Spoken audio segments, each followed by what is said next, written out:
Assalamu alaikum dear viewers. In this video we would be discussing about John Milton. John Milton was born on 9th December 1608 in Brad Street, London, in England. He was a renowned English poet, historian, civil servant for Commonwealth and pamphleteer. After William Shakespeare, he is considered to be one of the great writers in England. He was a prominent author during a time of political upheaval and religious flux. Milton graduated from the Christ College, Cambridge in 1629 and secured fourth position his graduating year at university. He completed his master's degree from the Cambridge University in 1632. Upon receiving his degree, he went to Hurton, Berkshire. He had a good relation with Edward King and he wrote his popular poem Lycidas for him. From 1635 onwards, Milton did self-directed studies for 6 years. He read philosophy, history, literature, science, theology in order to make him ready for a poetic career. Due to this intensive study, Milton is considered as one of the most learned English poets. On his return to England from France, the bishops' wars and armed conflict further intensified, and Milton started writing against episcopacy to serve the parliamentary cause and Puritans. In 1642, Milton got married to a 16-year-old.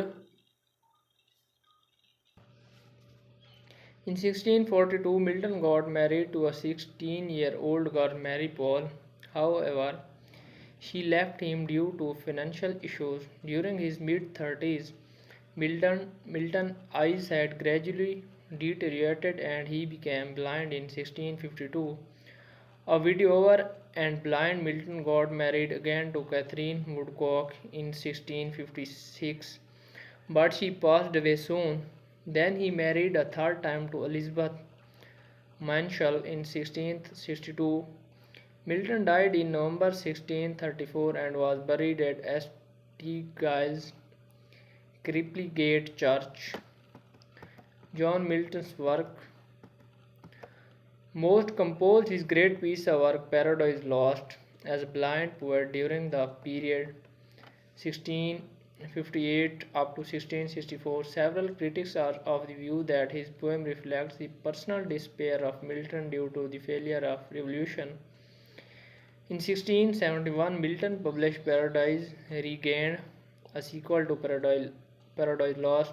In addition, he published a tragedy, Samson Agonizes, alongside that sequel in 1671. In 1673, Milton republished his 1645 poem collection accompanied by Latin prolusions and collections of his letters from his Cambridge days.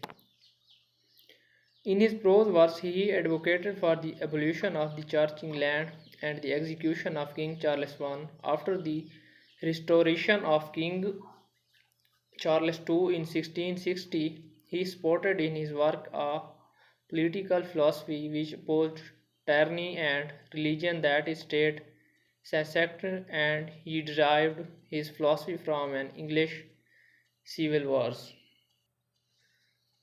John Milton's style and popular poems.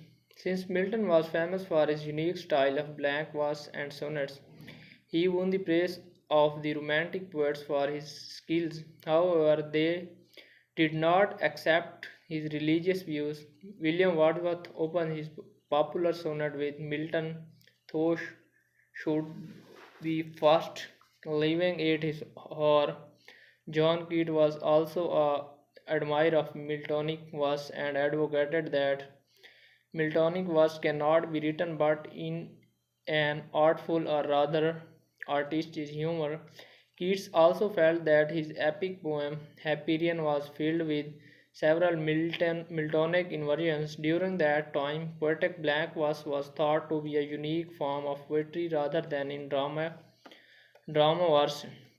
In addition to the induction of stylish innovation of Milton, he also influenced later poets, specifically Thomas Hardy, George Eliot of the Victorian age, were greatly inspired by his poetry. Similarly, Milton was a great influence to Ezra Pound and T.S. Eliot, two of the most famous 20th century critics. Milton gave up paramount importance to liberty of conscience and the scriptures for the guidance in faith and related. Among the more popular poems of Milton are Racts, a masque he wrote to give praise to Elias Spencer's character, How Soon Hath Time, a poem that talks about how feeling time is. At a Solomon Music, a poem that describes the feelings and emotions brought about when listening to a Solomon music, an epitaph on the admirable dramatic poem, and is most important on Shakespeare and O Nightingale. Thank you so much.